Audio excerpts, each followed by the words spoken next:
Hi everyone, it's Bob with CellTechProductions.com. This is part 2 of the advanced drum lessons with Les DeMerle. In this video, Les shows you a paradiddle exercise that can help you develop your group of threes. So let's go.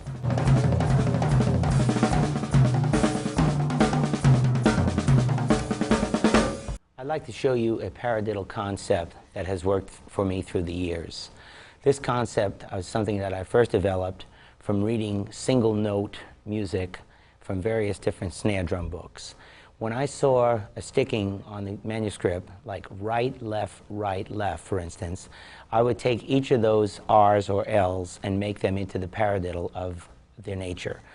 So an R would, of course, mean a right paradiddle, and a left paradiddle.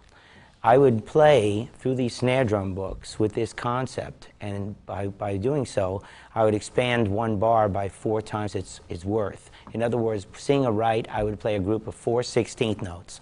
Right, left, right, right. Seeing a left, I would play left, right, left, left. If I had 2 rights in a row, I would play right, left, right, right, left, right. 2 lefts in a row, left, right, left, right, left. You see, what this mostly helps is your threes. Your groups of threes will come into focus to make the combinations work. Let's take another example. 4 rights and 4 lefts. Right, left.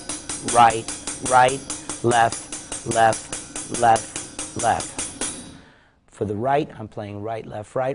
For the left, I'm playing left. In the book, you will see that we have stickings that you can apply this system to, and they'll be written very clearly. So try this concept along with me. Now I'm going to improvise a solo using these paradiddles around the set, and again apply them to my toms, cymbals, bass drum, in which it would create a melodic concept. This is the paradiddle concept around the drum set.